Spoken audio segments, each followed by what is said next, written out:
So what's up guys, for today's video day nung bisita sa tadiri sa atong asyenda kay murag dugay nagikainiwa na lampasan grabe ng bagnuta. Sos pastila na pagiparkata, hastang niwanga murag imuha, na pagisaging 5 na katuig wa gid namunga.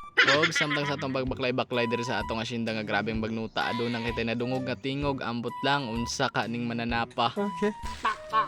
Uy lagagi ang ato nitong binuhian nga tuko sa una, asa nakato karon nagtago be. Hala di ara day guys. Pastilan dara dakuan na oy naunsa naman ning tukuan nagbrief naman. Pastilan be ato sa duulon di distansya lang tagamay kay murag Okay. nah mapilitan tanan di ira bagin makuha.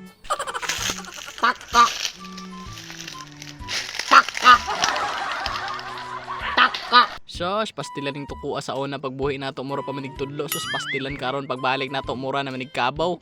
Ado na para may pinapasulirap sa iyang mata, sos mura gilamian ang amaw.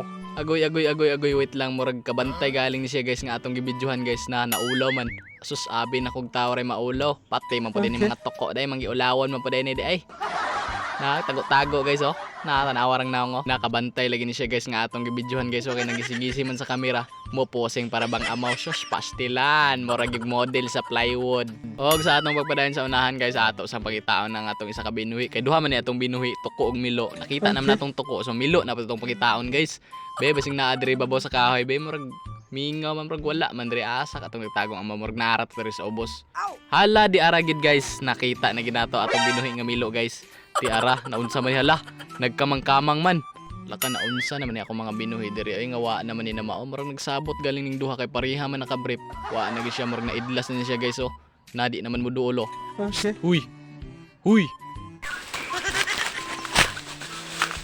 Natanawar guys, wa na gid kaila sa amo guys, kay mudagan na magduulon guys. Nah, pastilan asa kani padung ni amaw karon.